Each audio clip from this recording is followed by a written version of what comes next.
Drishyam part 1 and part 2 ನೀವು ನೋಡೇ ಇರ್ತೀರಾ. ಆ ಮೂವಿಯಲ್ಲಿ ಪೊಲೀಸ್ ಆಫೀಸರ್ ಮಗನನ್ನ ಹೀರೋನ ಫ್ಯಾಮಿಲಿ ಸಾಯಿಸಾಕ್ಬಿಟ್ಟಿರೋದ್ರಿಂದ ಅವನ ಡೆಡ್ ಬಾಡಿ ಎಲ್ಲೈತೆ, ಈ ಫ್ಯಾಮಿಲಿನ ಜೈಲಿಗೆ ಹಾಕ್ಬೇಕು ಅಂತ ಹೇಳ್ಬಿಟ್ಟು ಪೊಲೀಸ್ ಆಫೀಸರು ತಿರುಗಾಡ್ತಿರ್ತಾಳೆ. ಪಾರ್ಟ್ 2 ಎಂಡಿಂಗ್ ಅಲ್ಲಿ ಅವನ ಮಗನ ಡೆಡ್ ಬಾಡಿ ಸಿಗದೆ ಇರೋ ಒಂದು ರೀಸನ್ಗೆ ಅವಳು ಇಂಡಿಯಾನ ಬಿಟ್ಟು ಫಾರಿನ್ಗೆ ಹೊರಟೋಗ್ಬಿಟ್ಟಿರ್ತಾಳೆ. ಈ ಮೂವಿಯಲ್ಲಿ ಯಾವ ತರ ರಿವೆಂಜ್ ತಗೊಂತಾಳೆ ಅಂತ ಹೇಳ್ಬಿಟ್ಟು ಈ ಮೂವಿ ಮುಖಾಂತರ ನೋಡೋಣ. ಅಂದಂಗೆ ಮೂವಿ ಹೆಸರು ದೃಶ್ಯಂ ಪಾರ್ಟ್ 3 2026 ಅಲ್ಲಿ ರಿಲೀಸ್ ಆಗಿರೋದು.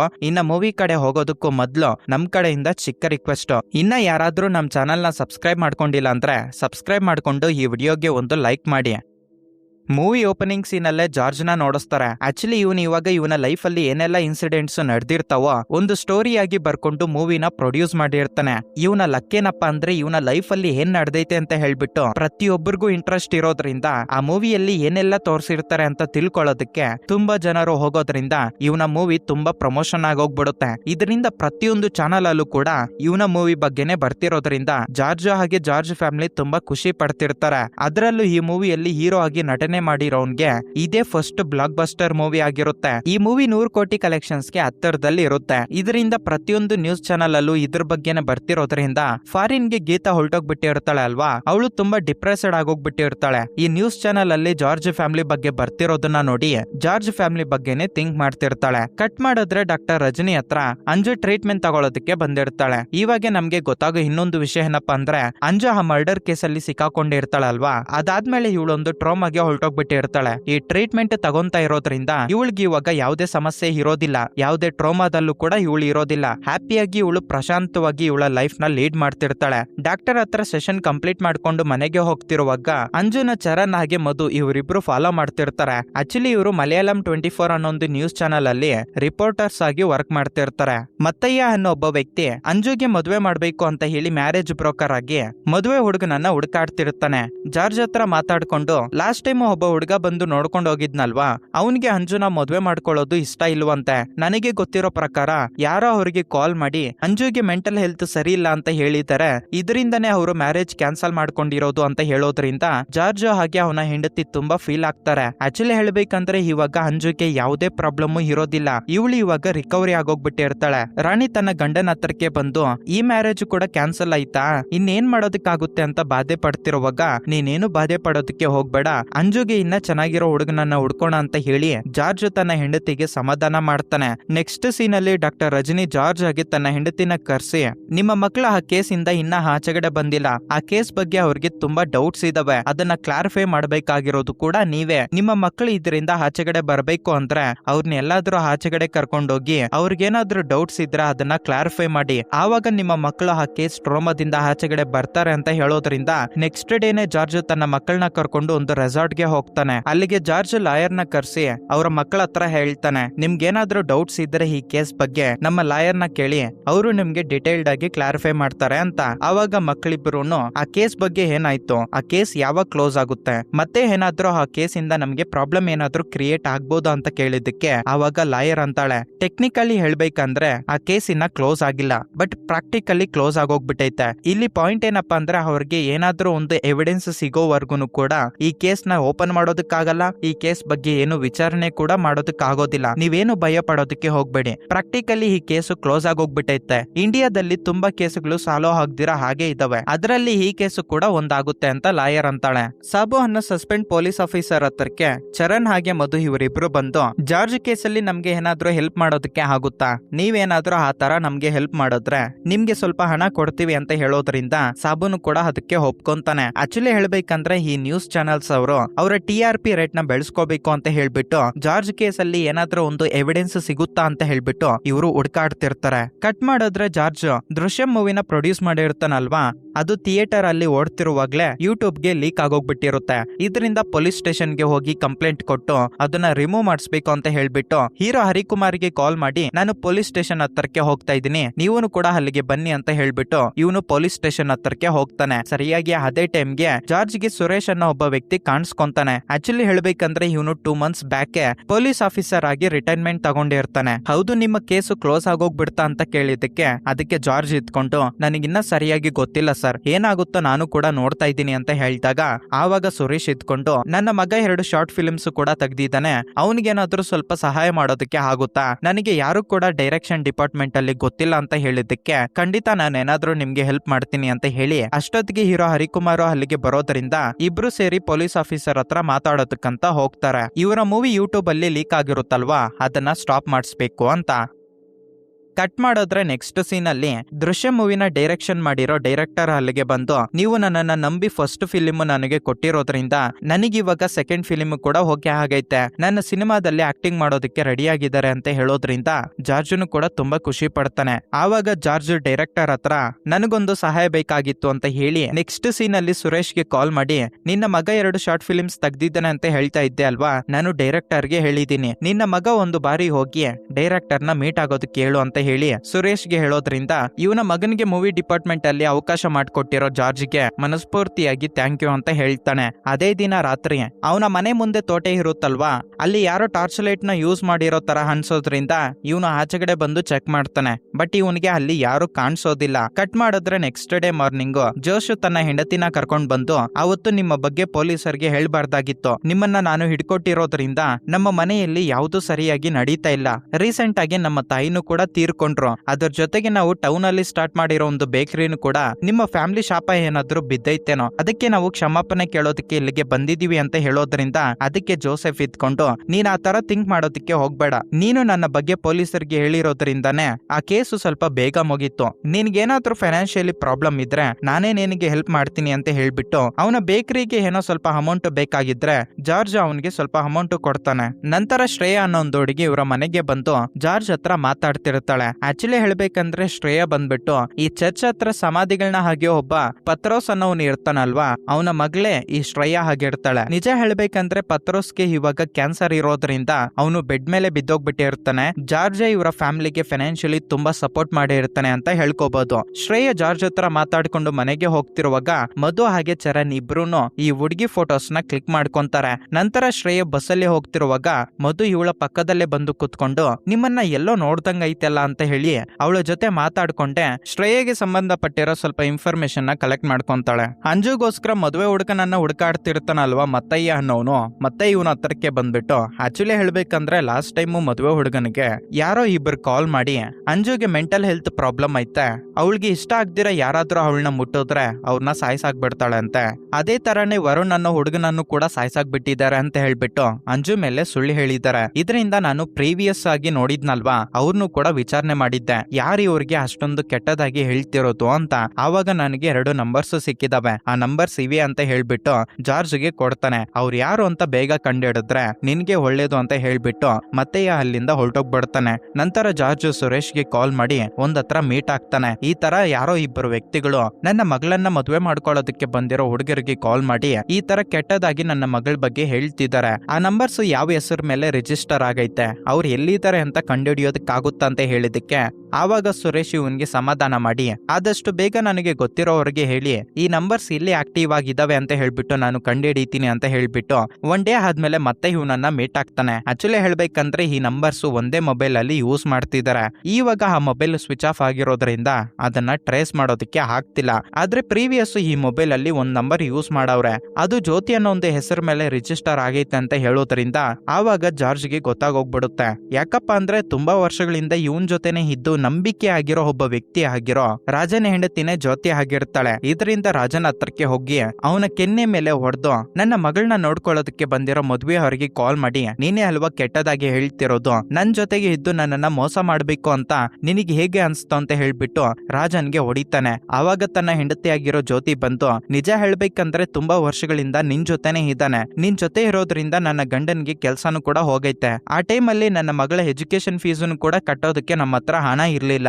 ನನ್ನ ಮಗಳು ಒಂದ್ ಟೈಮು ಸೂಸೈಡ್ ಮಾಡ್ಕೊಳ್ಳೋದಕ್ಕೂ ಕೂಡ ರೆಡಿ ಆಗಿದ್ಲು. ಇದರಿಂದನೇ ನಾವು ರಿವೆಂಜ್ಗೋಸ್ಕರ ವೈಟ್ ಮಾಡ್ತಾ ಇದ್ವಿ. ಆವಾಗ ನಮ್ಮ ವ್ಯಾಲ್ಯೂ ನಿನಗೆ ಗೊತ್ತಾಗುತ್ತೆ ಅಂತ ಅನ್ಕೊಂತಾ ಇದ್ವಿ. ಇವಾಗ ನಮ್ಗೆ ಟೈಮ್ ಬಂದೈತೆ, ಅದಕ್ಕೆ ನಿನ್ನ ಮಗಳಿಗೆ ಇಂತ ಒಂದು ಪ್ರಾಬ್ಲಮ್ ಐತೆ ಅಂತ ಹೇಳ್ಬಿಟ್ಟು ತಪ್ಪಾಗಿ ಸುದ್ದಿನ ಹೇಳ್ತಿದೀವಿ ಅಂತ ಹೇಳ್ಬಿಟ್ಟು ತನ್ನ ಹೆಂಡತಿ ಒಪ್ಕೊಳ್ಳೋದ್ರಿಂದ ಸರಿ ಇವಾಗ ನಾವೇ ಈ ತಪ್ಪು ಮಾಡ್ತಾ ಇದೀವಿ ಅಂತ ಹೇಳಿ ನಿನಗೆ ಗೊತ್ತಾಯ್ತಲ್ವಾ, ಇವಾಗ ಏನ್ ಮಾಡ್ಕೊಂತೀಯೋ ಮಾಡ್ಕೋ ಹೋಗೋ ಅಂತ ಹೇಳ್ಬಿಟ್ಟು ರಾಜನ್ ಹೇಳೋದ್ರಿಂದ ಜಾರ್ಜ್ ತುಂಬಾ ಅಪ್ಸೆಟ್ ಫೀಲ್ ಆಗಿ ಮತ್ತೆ ಸುರೇಶ್ ಹತ್ರಕ್ಕೆ ಬಂದ್ಬಿಟ್ಟು ಈ ತರ ನನ್ ಜೊತೆಗಿದ್ದವನೇ ನನ್ನನ್ನ ಮೋಸ ಮಾಡ್ತಿದ್ದಾನೆ, ನನ್ನ ಫ್ಯಾಮಿಲಿನ ಕಾಪಾಡ್ಕೋಬೇಕು ಅನ್ನೋ ಒಂದು ಮೈಂಡ್ ಸೆಟ್ ಅಲ್ಲಿ ಇಂಥವ್ರನ್ನ ನಾನು ಬಿಟ್ಟಾಕ್ಬಿಟ್ಟಿದ್ದೀನಿ. ಅವರಿಗೆ ಫೈನಾನ್ಷಿಯಲಿ ಸ್ವಲ್ಪ ಸಪೋರ್ಟ್ ಮಾಡ್ಬೇಕಾಗಿತ್ತು, ಆದ್ರೆ ನಾನು ಮರ್ತೋಗ್ಬಿಟ್ಟಿರೋದ್ರಿಂದ ಅದು ನನಗೆ ಗೊತ್ತಾಗ್ಲಿಲ್ಲ. ಇಂಥವ್ರು ಇನ್ನ ಎಷ್ಟು ಜನ ಇದ್ದಾರೋ ಅಂತ ಹೇಳ್ಬಿಟ್ಟು ತುಂಬಾನೇ ಭಯ ಪಟ್ಕೊಂಡು ಬಾಧೆ ಪಡ್ತಿರ್ತಾನೆ. ಇದೇ ಒಂದು ವಿಷಯನ ತನ್ನ ಹೆಂಡತಿ ಹತ್ರ ಹೇಳಿ ಇವನು ಸ್ಯಾಡ್ ಆಗಿರೋದನ್ನ ನೋಡಿ ರಾಣಿ ಇವನನ್ನ ಸಮಾಧಾನ ಮಾಡಿ, ನಿಮ್ಗೊಂದು ವಿಷಯ ಹೇಳ್ಬೇಕು, ನಮ್ದು ಬಾಳೆ ಗಿಡ ಆಯ್ತಲ್ವಾ, ಅಲ್ಲಿ ಯಾರೋ ಟಾರ್ಚ್ ಲೈಟ್ ಹಾಕ್ದಂಗೆ ನನಗೆ ಅನ್ಸೋದ್ರಿಂದ ನಾನು ಅಲ್ಲಿ ಯಾರಾದ್ರೂ ಇದ್ದಾರೇನೋ ಅಂತ ಹೇಳ್ಬಿಟ್ಟು ಟಾರ್ಚ್ ಲೈಟ್ ಹಾಕಿ ಚೆಕ್ ಮಾಡ್ದೆ. ಬಟ್ ಯಾರನ್ನು ಕೂಡ ನನಗೆ ಕಾಣಿಸ್ಲಿಲ್ಲ.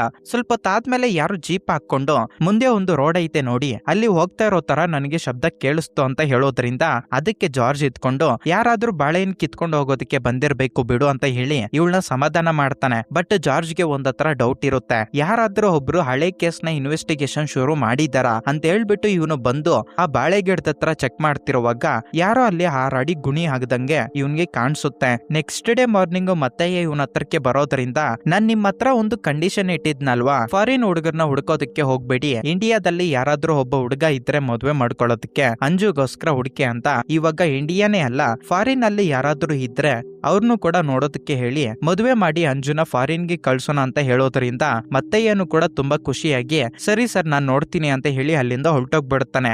ಆವಾಗ ರಾಣಿ ಇತ್ಕೊಂಡು ನಿನ್ನೆವರ್ಗುನು ಫಾರಿನ್ ಸಂಬಂಧ ಅಂದ್ರೇನೆ ನಿಮ್ಗೆ ಇಷ್ಟ ಆಗ್ತಿರ್ಲಿಲ್ಲ, ಇವಾಗ ಸಡನ್ ಆಗಿ ಚೇಂಜ್ ಆಗೋಗ್ಬಿಟ್ಟಿದ್ದೀರಾ, ಏನ್ ಸಮಾಚಾರ ಅಂತ ಕೇಳಿದಕ್ಕೆ ಫಾರಿನ್ಗೆ ಹೋಗ್ಬೇಕು ಅಂತ ಅವಳಿಗೂ ಕೂಡ ಆಸೆ ಐತಲ್ವಾ, ಈ ಕೇಸ್ ಟ್ರೋಮಾದಿಂದ ಆಚೆಗಡೆ ಬರ್ಬೇಕು ಅಂದ್ರೆ ಅವಳುನು ಕೂಡ ಫಾರಿನ್ಗೆ ಹೋಗ್ಲಿ ಅಂತ ಹೇಳ್ಬಿಟ್ಟು ಹೇಳಿ ಅದರ ಜೊತೆಗೆ ಚಿಕ್ಕ ಹುಡುಗಿ ಅನ್ನು ಕೂಡ ಸಿಂಗಪೂರ್ ಅಲ್ಲಿ ಗ್ರಾಜುಯೇಷನ್ ಮಾಡಬೇಕು ಅಂತ ಆಸೆ ಪಡ್ತಿದ್ದಾಳೆ ಅಲ್ವಾ, ಅದಕ್ಕೆ ಬೇಕಾಗಿರೋ ಅಡ್ಮಿಷನ್ ಡೀಟೇಲ್ಸ್ ನ ಫಿಲ್ ಮಾಡೋದಕ್ಕೆ ಹೇಳು ಅಂತ ಹೇಳಿ ರಾಣಿ ಹತ್ರ ಅಂತಾನೆ. ಅವತ್ತು ರಾತ್ರಿನೇ ಮತ್ತೆ ಬಾಳೆ ಗಿಡದ ಹತ್ರ ಒಂದು ಗುನಿನ ಹಾಗದಂಗೆ ಇವನ್ಗೆ ಅನ್ಸಿರುತ್ತಲ್ವಾ, ಅಲ್ಲಿಗೆ ಹೋಗಿ ಅಗದು ನೋಡ್ತಾನೆ ಏನಾದ್ರೂ ಡೆಡ್ ಬಾಡೀಸ್ ಏನಾದ್ರೂ ಇದ್ದಾವ ಅಂತ. ಬಟ್ ಅಲ್ಲಿ ಯಾವ್ದನ್ನು ಕೂಡ ಇರೋದಿಲ್ಲ. ಮತ್ತೆ ಅವನು ಅದನ್ನ ಕ್ಲೋಸ್ ಮಾಡಕ್ ಬಿಡ್ತಾನೆ. ಇವಾಗ ನಮ್ಗೆ ಗೊತ್ತಾಗೋ ವಿಷಯ ಏನಪ್ಪಾ ಅಂದ್ರೆ ರಿಟೈರ್ಡ್ ಪೊಲೀಸ್ ಆಫೀಸರ್ ಸಹದೇವನ್ನು ಇಲ್ಲಿ ಗುನಿನ ಹಗದಿದ್ದಾನೆ ಅಂತ ಗೊತ್ತಾಗುತ್ತೆ. ಇನ್ನೊಂದು ವಿಷಯ ಏನಪ್ಪಾ ಅಂದ್ರೆ ಈ ಸಹದೇವನ್ಗೆ ಮಗಳೂನು ಕೂಡ ಇರ್ತಾಳೆ, ಅದು ರಿಪೋರ್ಟರ್ ಮಧು. ನೆಕ್ಸ್ಟ್ ಸೀನ್ ಅಲ್ಲಿ ಮಧು ಹಾಗೆ ಚರಣ್ ಇಬ್ರುನು ಶ್ರೇಯಾ ಅವ್ರ ಊರಿಗೆ ಹೋಗಿ ಶ್ರೇಯಾ ಫೋಟೋನ ತೋರಿಸಿ ಅವರ ಮನೆ ಎಲ್ಲೈತೆ ಅಂತ ಹೇಳಿ ಅಡ್ರೆಸ್ ನ ತಿಳ್ಕೊಂತಾಳೆ. ಮತ್ತೆ ಅವ್ರ ಅಪ್ಪ ಹತ್ರಕ್ಕೆ ಬಂದು ಶ್ರೇಯಾ ಅವರ ಮನೆ ಎಲ್ಲೈತೆ ಅಂತ ಗೊತ್ತಾಯ್ತು ಅಂತ ಹೇಳ್ತಾಳೆ. ಇದರಿಂದ ಮಧು ಒಂದು ಪ್ಲಾನ್ ಹಾಕಿ ಡಾಕ್ಟರ್ ರಜನಿ ಹತ್ರಕ್ಕೆ ಹೋಗ್ಬಿಟ್ಟು ಸೆಷನ್ ನ ಅಟೆಂಡ್ ಮಾಡ್ತಿರೋ ಹಾಗೆ ನಾಟಕ ಮಾಡ್ತಾಳೆ. ಆಕ್ಚುಲಿ ಹೇಳ್ಬೇಕಂದ್ರೆ ನಾನು ನನ್ನ ಬಾಯ್ ಫ್ರೆಂಡ್ ನ 2 years ಇಂದ ಲವ್ ಮಾಡ್ತಾ ಇದ್ದೀನಿ. ರೀಸೆಂಟ್ ಆಗಿ ನಾವು ಫಿಸಿಕಲ್ ರಿಲೇಶನ್ಶಿಪ್ ಗೆ ಹೋಗೋಣ ಅಂತ ಅನ್ಕೊಂಡ್ವಿ. ಹೀಗೆ ಒಂದು ದಿನ ಅವನು ನನ್ನನ್ನ ಟಚ್ ಮಾಡೋದಕ್ಕೆ ಬಂದಾಗ ನನಗೆ ತುಂಬಾ ಕೋಪ ಬಂತು, ಅವನನ್ನ ಹೊಡೆದು ಬಿಟ್ಟೆ. ಇದರಿಂದ ನಮ್ಮಿಬ್ರಿಗೂ ಬ್ರೇಕಪ್ ಆಯ್ತು. ನನಗೆ ಏನಾಗ್ತೈತೆ ಅಂತ ಗೊತ್ತಾಗ್ತಿಲ್ಲ.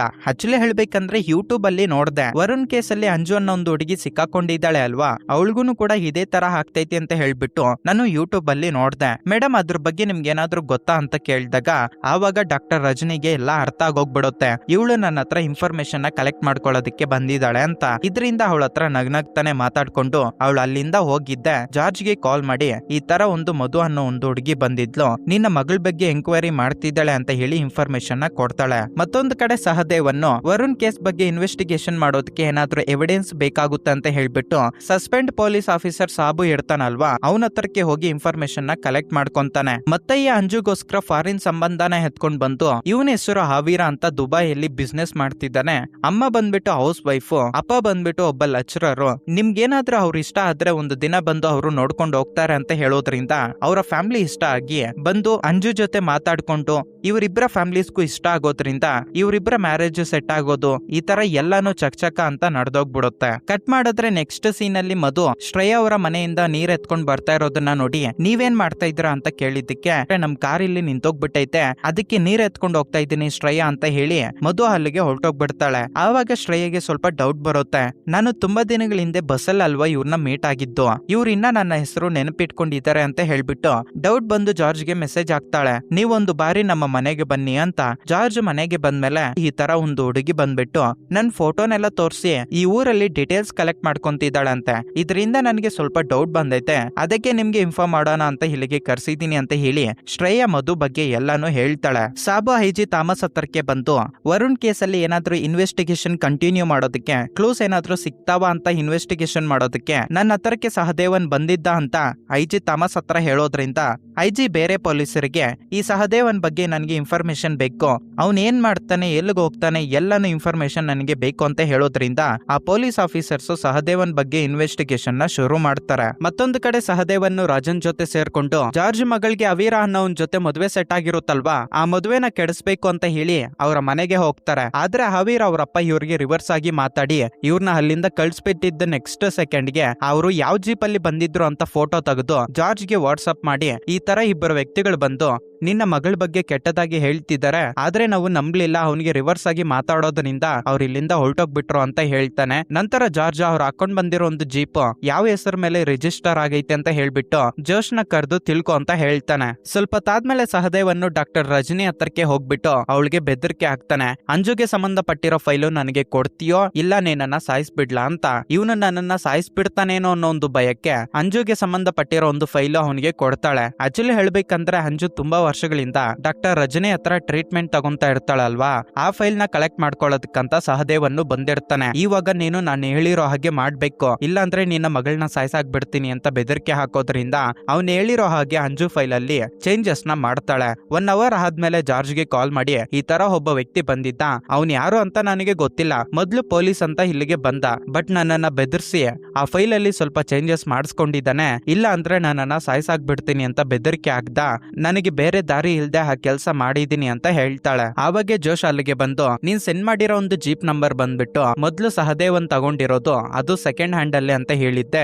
ಆವಾಗ ಜಾರ್ಜ್ಗೆ ಎಲ್ಲ ಅರ್ಥ ಆಗಿ ನೆಕ್ಸ್ಟ್ ಸೆಕೆಂಡ್ ಸಹದೇವನ್ ಮನೆಗೆ ಹೋಗ್ತಾನೆ. ನೋಡೋ, ನಿಜ ಹೇಳ್ಬೇಕಂದ್ರೆ ನಿನಗೂ ನನಗೂ ಏನು ಸಂಬಂಧ ಇಲ್ಲ, ನೀನೇ ಬಂದು ಈ ಕೇಸಲ್ಲಿ ಸಿಕ್ಕಾಕೊಂಡ್ಬಿಟ್ಟಿದ್ಯಾ, ನಾನೇ ಬೇಕಾಗಿ ನಿನ್ನನ್ನ ಸಿಕ್ಕಾಕ್ಸಿಲ್ಲ, ಇವಾಗ ಏನೋ ಆಗಿದ್ದೇನೋ ಆಗೋಗ್ಬಿಟ್ಟೈತೆ, ನೀನು ಸೈಲೆಂಟ್ ಆಗಿ ಇದ್ದೋಗ್ಬಿಡು, ನನ್ನ ಫ್ಯಾಮಿಲಿ ಮೇಲೆ ರಿವೆಂಜ್ ತಗೋಬೇಕು ಅಂತ ನೀನ್ ಬಂದ್ರೆ ನಾನ್ ನಿನ್ನನ್ನ ಬಿಡೋದಿಲ್ಲ ಅಂತ ಗಟ್ಟಿಯಾಗಿ ವಾರ್ನಿಂಗ್ ಕೊಡ್ತಾನೆ. ಅದಕ್ಕೆ ಸಹದೇವನ್ ನಿಂತ್ಕೊಂಡು ಆಕ್ಚುಲಿ ಹೇಳ್ಬೇಕಂದ್ರೆ ನಿಮ್ಮ ಲಕ್ ಚೆನ್ನಾಗೈತೆ, ಅದಕ್ಕೆ ವರುಣ್ ಕೇಸಲ್ಲಿ ನೀವು ತಪ್ಸ್ಕೊಂಡ್ಬಿಟ್ಟಿದ್ದೀರಾ, ಬಟ್ ಇವಾಗ ನೀವು ತಪ್ಸ್ಕೊಳ್ಳೋದಕ್ಕೆ ಆಗೋದಿಲ್ಲ, ಯಾಕಂದ್ರೆ ನಾನ್ ಆ ಕೇಸ್ ನ ಹ್ಯಾಂಡಲ್ ಮಾಡ್ತಿದ್ದೀನಿ, ಪೊಲೀಸರ ಆ ಕೇಸ್ ಬಿಟ್ರು ಕೂಡ ನಾನ್ ಮಾತ್ರ ಆ ಕೇಸ್ ಬಿಡೋದಿಲ್ಲ, ನೀನು ನಿನ್ನ ಮಗಳಿಗೆ ಮದುವೆ ಮಾಡಿ ಫಾರಿನ್ ಗೆ ಕಳ್ಸಿ ಯಾವ ತರ ಪ್ರಶಾಂತವಾಗಿರ್ತೀಯೋ ನಾನು ಕೂಡ ನೋಡ್ತೀನಿ ಅಂತ ಹೇಳ್ತಾನೆ. ಸಹದೇವನ್ನು ಏನ್ ಪ್ಲಾನ್ ಆಗ್ತಿದ್ದಾನೆ ಅಂತ ತಿಳ್ಕೊಳ್ಳೋದಕ್ಕೆ ಅವನು ಫೋನ್ ನ ಟ್ಯಾಪ್ ಮಾಡೋದಕ್ಕೆ ಆಗುತ್ತಾ ಅಂತ ಜಾರ್ಜ್ ಸುರೇಶ್ ಹತ್ರ ಕೇಳ್ತಾನೆ. ಅದಕ್ಕೆ ಸುರೇಶ್ ಇದ್ಕೊಂಡು ಅನ್ಅಫಿಷಿಯಲ್ ಆಗಿ ಯಾವ ಫೋನ್ ಕೂಡ ನಾವು ಟ್ರ್ಯಾಕ್ ಮಾಡೋದಕ್ಕೆ ಆಗೋದಿಲ್ಲ, ಆ ತರ ಏನಾದ್ರೂ ನಾವು ಮಾಡಿದ್ರೆ ನಾವು ಜೈಲಿಗೆ ಹೋಗ್ಬೇಕಾಗುತ್ತೆ ಅಂತ ಸುರೇಶ್ ಅಂತಾನೆ.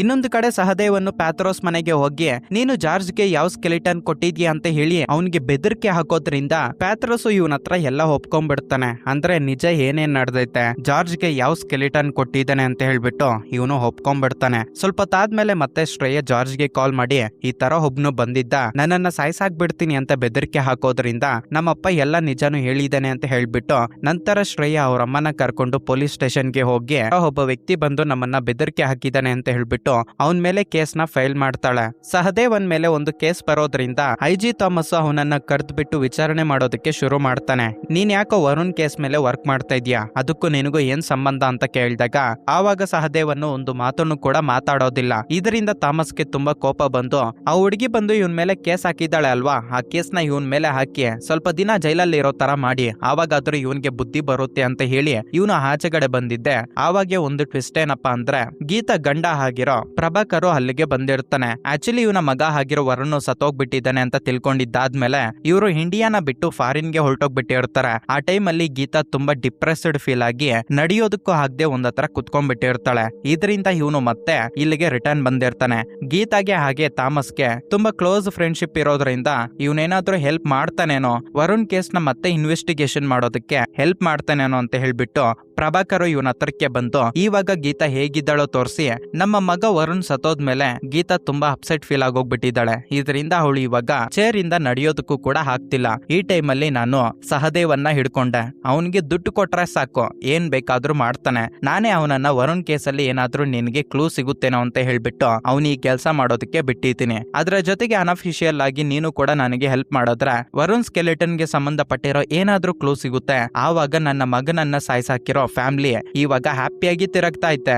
ನಂತರ ಜೈಲಿಗೆ ಕಳಿಸ್ಬೇಕು ಅಂತ ಹೇಳ್ಬಿಟ್ಟು ಪ್ರಭಾಕರ್ ಮಾತಾಡ್ತಾ ಇರ್ತಾನೆ. ಆವಾಗ ಥಾಮಸ್ ಇದ್ಕೊಂಡು, ನನಗೆ ಈ ಸಹದೇವನ್ ಬಗ್ಗೆ ಗೊತ್ತು, ಅವನು ತುಂಬಾ ಕೆಟ್ಟವನು, ಅವನನ್ನ ನಂಬೋದಕ್ಕೆ ಹೋಗ್ಬೇಡ, ಇವನು ಎಂತವನಂತ ನನಗೆ ಗೊತ್ತು. ಆಕ್ಚುಲಿ ನಾವು ಮೊದ್ಲೇ ಅನ್ಕೊಂಡಿದ್ವಲ್ಲ ಈ ಕೇಸ್ನ ಇಲ್ಲೇ ಬಿಟ್ಟಾಕೋಣ ಅಂತ, ಮತ್ತೆ ಈ ಕೇಸ್ನ ನೀನ್ ಯಾಕೆ ಇನ್ವೆಸ್ಟಿಗೇಷನ್ ಮಾಡ್ಬೇಕು ಅಂತ ಅನ್ಕೊಂತ ಇದೀಯ ಅಂತ ಪ್ರಭಾಕರ್ ಹತ್ರ ಕೇಳಿದಾಗ, ನನ್ನ ಮಗನನ್ನ ಸಾಯಿಸ್ಬಿಟ್ಟು ಅವರ ಫ್ಯಾಮಿಲಿ ಇವಾಗ ತುಂಬಾ ಹ್ಯಾಪಿಯಾಗಿ ಐತೆ. ನಾವು ಆದ್ರೆ ನಮ್ಮ ಮಗನನ್ನ ಕಳ್ಕೊಂಡಿರೋ ಒಂದು ಬಾಧೆಯಲ್ಲಿ ಎಷ್ಟು ಬಾಧೆ ಅನುಭವಿಸ್ತಾ ಇದೀವಿ ಅಂತ ಅವ್ರಿಗೂ ಕೂಡ ಗೊತ್ತಾಗ್ಬೇಕು ಅಂತ ಹೇಳ್ತಿರ್ತಾನೆ. ಆವಾಗೆ ಸಹದೇವನ್ನು ಮಾತಾಡ್ತಾ, ನಾನು ಪ್ಯಾಥ್ರಾಸ್ ಮನೆಗೆ ಹೋಗಿ ಅವನ ಹತ್ರ ಕೇಳ್ತಿರುವಾಗ ಅವನು ನನಗೆ ಕೊಟ್ಟಿರೋ ಇನ್ಫಾರ್ಮೇಶನ್ ಪ್ರಕಾರ ನೋಡ್ಕೊಂಡ್ರೆ ಜಾರ್ಜ್ ಪೊಲೀಸ್ ಸ್ಟೇಷನ್ ಅಲ್ಲಿ ಡೆಡ್ ಬಾಡಿನ ಬಚ್ಚಿಕ್ಕಿದ್ನಲ್ವಾ, ಅದಾದ್ಮೇಲೆ ಅವನು ಒಂದು ಫಾರೆಸ್ಟ್ ಅಲ್ಲಿ ಲ್ಯಾಂಡ್ ತಗೊಂಡಿದ್ದಾನೆ. ಆ ಲ್ಯಾಂಡ್ ಪ್ಯಾಥ್ರಾಸ್ ಅವ್ರಿಗೆ ಕೊಟ್ಟು ಅಲ್ಲಿ ಮನೇನು ಕೂಡ ಕಟ್ಟಿಸ್ಕೊಟ್ಟಿದ್ದಾನೆ. ಆ ಲ್ಯಾಂಡ್ ಪರ್ಚೇಸ್ ಮಾಡೋದಕ್ಕೆ ರೀಸನ್ ಏನಪ್ಪಾ ಅಂದ್ರೆ ವರುಣ್ ಡೆಡ್ ಬಾಡಿನ ಅಲ್ಲೇ ಊತಾಕಿರ್ಬೋದು ಅಂತ ನನಗೆ ಡೌಟ್ ಐತೆ. ನೀವೇನಾದ್ರೂ ನನಗೆ ಸಪೋರ್ಟ್ ಮಾಡಿದ್ರೆ ನಾನು ಖಂಡಿತ ಡೆಡ್ ಬಾಡಿನ ಕಂಡು ಹಿಡಿತೀನಿ ಅಂತ ಹೇಳ್ಬಿಟ್ಟು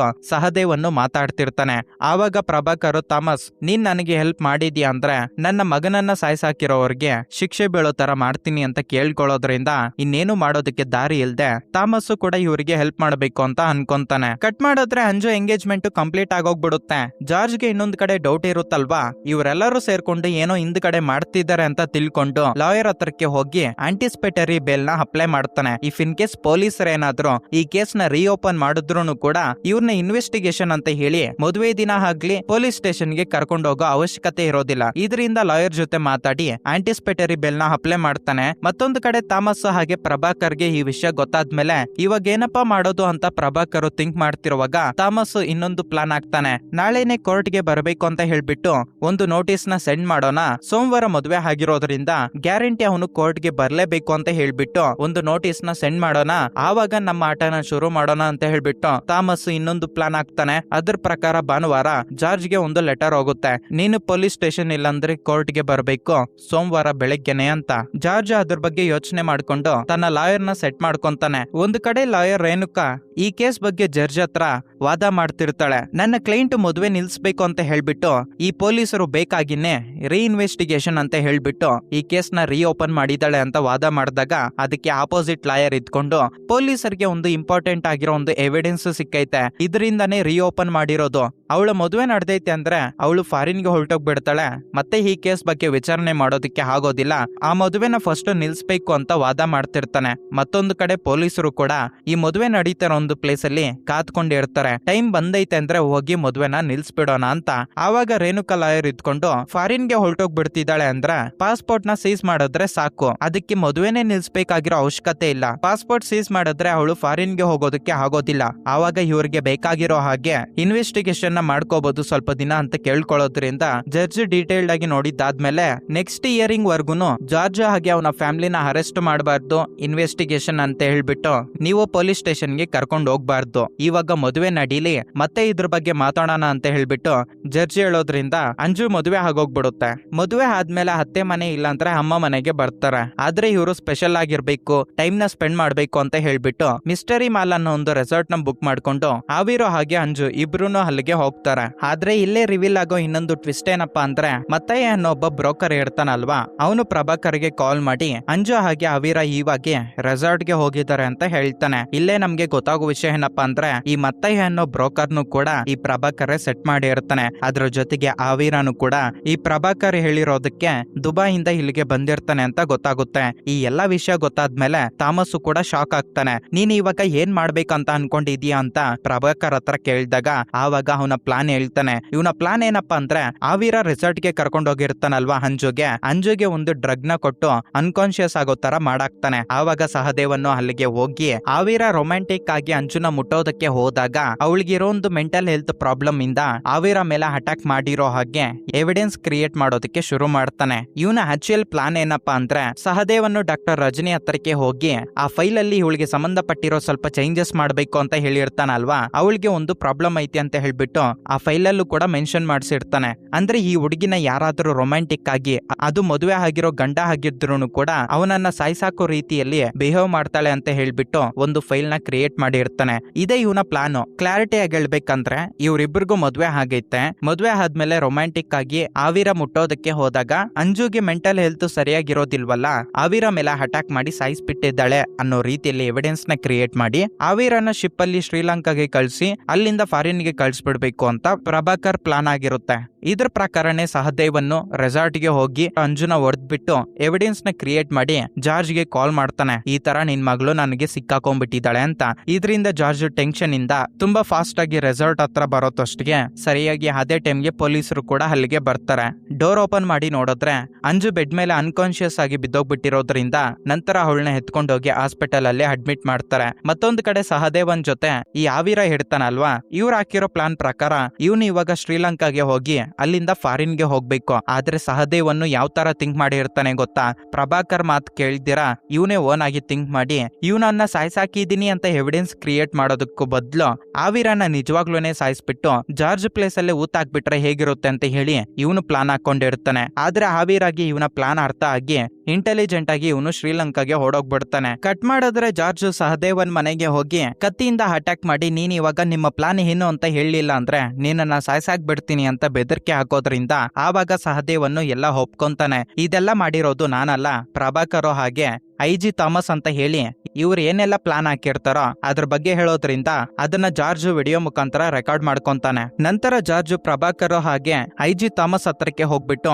ನೀವ್ ಏನೆಲ್ಲ ಕಿತಾಪತಿ ಮಾಡಿದ್ದೀರಾ ಅಂತ ಹೇಳ್ಬಿಟ್ಟು ಸಹದೇವನ್ನು ಒಪ್ಕೊಂಡ್ಬಿಟ್ಟಿದ್ದಾನೆ. ಅದಕ್ಕೆ ಸಂಬಂಧಪಟ್ಟಿರೋ ರೆಕಾರ್ಡ್ ಕೂಡ ನನ್ನ ಹತ್ರನೇ ಐತೆ. ನನ್ನ ಫ್ಯಾಮಿಲಿನ ಇನ್ನೊಮ್ಮೆ ಏಂದ್ರಲ್ಲಾದ್ರೂ ಸಿಕ್ಕಿಸ್ಬೇಕು, ಕೇಸ್ ರೀಓಪನ್ ಮಾಡ್ಬೇಕು ಅಂತ ನೀವೇನಾದ್ರೂ ಟ್ರೈ ಮಾಡಿದ್ರೆ ನಾನು ಇದನ್ನ ಎತ್ಕೊಂಡೋಗಿ ಕೋರ್ಟ್ ಅಲ್ಲಿ ಸಬ್ಮಿಟ್ ಮಾಡ್ತೀನಿ. ಆವಾಗ ನಿಮ್ಮಿಬ್ಬರಿಗೂ ಶಿಕ್ಷೆ ಬೀಳುತ್ತೆ ಅಂತ ಬೆದರಿಕೆ ಹಾಕೋದ್ರಿಂದ ಐಜಿ ಥಾಮಸ್ ಸೈಲೆಂಟ್ ಆಗೋಗ್ಬಿಡ್ತಾನೆ. ಆವಾಗ ಪ್ರಭಾಕರ್ ಇದ್ಕೊಂಡು ನೀನ್ ತೋರ್ಸಿರೋ ಒಂದು ಎವಿಡೆನ್ಸ್ ಪ್ರಕಾರ ಯಾವುದೇ ಕೋರ್ಟ್ ಹೋದ್ರೂ ಕೂಡ ನನಗೆ ಮರಣ ಶಿಕ್ಷೆ ಬೀಳೋದಿಲ್ಲ, ಮತ್ತೆ ನಾನು ರಿಟರ್ನ್ ಬರ್ತೀನಿ, ನಿನ್ನ ಫ್ಯಾಮಿಲಿ ಮೇಲೆ ರಿವೆಂಜ್ ತಗೊಂತೀನಿ ಅಂತ ಹೇಳೋದ್ರಿಂದ ಆವಾಗ ಜಾರ್ಜ್ ಮತ್ತೆ ತನ್ನ ಫ್ಯಾಮಿಲಿ ಜೊತೆ ಮಾತಾಡ್ಕೊಂಡು ನಿಜ ಹೇಳ್ಬೇಕಂದ್ರೆ ತುಂಬಾ ವರ್ಷಗಳಿಂದ ನಾವು ಸರಿಯಾಗಿ ನಿದ್ದೆನೇ ಹೋಗಿಲ್ಲ, ಇವಾಗ್ಲಾದ್ರೂ ಈ ಕೇಸಿಂದ ಆಚೆಗಡೆ ಬರ್ಬೇಕು, ನೀವಾದ್ರೂ ನೆಮ್ಮದಿಯಿಂದ ನಿದ್ದೆ ಹೋಗ್ಬೇಕು ಅಂತ ಹೇಳಿ ಒಂದು ಡಿಸಿಷನ್ ನ ತಗೊಂತಾನೆ. ಅಂದ್ರೆ ವರುಣ್ನ ನಾನೇ ಸಾಯಿಸಿದ್ದೀನಿ ಅಂತ ಹೇಳಿ ಕೋರ್ಟ್ ಅಲ್ಲಿ ನಾನೇ ಸರೆಂಡರ್ ಆಗ್ತೀನಿ ಅಂತ ಹೇಳ್ಬಿಟ್ಟು ಜಾರ್ಜ್ ಒಪ್ಕೊಂತಾನೆ. ಇದ್ರ ಮುಖಾಂತರನೇ ಲಾಯರ್ ನ ಕರ್ಕೊಂಡೋಗಿ ಐಜಿ ಥಾಮಸ್ ಹತ್ರ ಮಾತಾಡಿಸ್ತಾನೆ. ನೋಡಿ ಸರ್, ನಿಮ್ಗೆ ರಿವೆಂಜ್ ಬೇಕು ಅಂತ ಇದ್ದೀರಾ, ಜಾರ್ಜ್ ಅವರ ಫ್ಯಾಮಿಲಿಗೆ ನೆಮ್ಮದಿನೂ ಬೇಕು, ಇದರಿಂದ ಇವರೇ ಬಂದು ಡೈರೆಕ್ಟ್ ಆಗಿ ವರುಣ್ನ ಹತ್ಯೆ ಮಾಡಿದೀನಿ ಅಂತ ಹೇಳಿ ಸರೆಂಡರ್ ಆಗ್ತಾರೆ. ಆದ್ರೆ ನೀವು ಯಾರನ್ನು ಕೂಡ ಅವರ ಫ್ಯಾಮಿಲಿನ ಟಚ್ ಕೂಡ ಮಾಡಬಾರ್ದು, ಇದ್ರಲ್ಲಿ ಏನೆಲ್ಲ ರೂಲ್ಸ್ ಅಂಡ್ ರೆಗ್ಯುಲೇಷನ್ಸ್ ಇದಾವ ಅದಕ್ಕೆ ನಿಮ್ಗೆ ಓಕೆ ಅಂದ್ರೇನೆ ಇವಾಗ ಇವರು ಸರೆಂಡರ್ ಆಗಿ ಹಾಗೆ ನಿಮ್ಗೆ ಸಂಬಂಧಪಟ್ಟಿರೋ ಒಂದು ವಿಡಿಯೋ ರೆಕಾರ್ಡ್ ಆಯ್ತಲ್ವಾ ಅದನ್ನು ಕೂಡ ಜಾರ್ಜ್ ಅವರು ಸಬ್ಮಿಟ್ ಮಾಡ್ತಾರೆ. ವರುಣ್ನ ಹತ್ಯೆ ಮಾಡಿದೀನಿ ಅಂತ ಹೇಳಿ ಜಾರ್ಜ್ ಇವಾಗ ಸರೆಂಡರ್ ಆದ್ರೂ ಕೂಡ ಅವರಿಗೆ 5 years ಒಳಗಡೆನೆ ಶಿಕ್ಷೆ ಬೀಳ್ಬೇಕು. ಆ ತರನೇ ಈ ಕೇಸ್ ನಾನು ಫೈಲ್ ಮಾಡಿದ್ದೀನಿ, ಇದನ್ನ ನೀವು ಕೋರ್ಟ್ ಅಲ್ಲಿ ಸಬ್ಮಿಟ್ ಮಾಡಿದ್ರೆ 5 years ಒಳಗಡೆನೆ ಶಿಕ್ಷೆ ಬೀಳುತ್ತೆ ಅಂತ ಹೇಳಿ ಲಾಯರ್ ಮಾತಾಡ್ತಾಳೆ. ಅದಕ್ಕೆ ಐಜಿ ಥಾಮಸ್ ಕೂಡ ಸರಿ ಅಂತ ಹೇಳ್ತಾನೆ.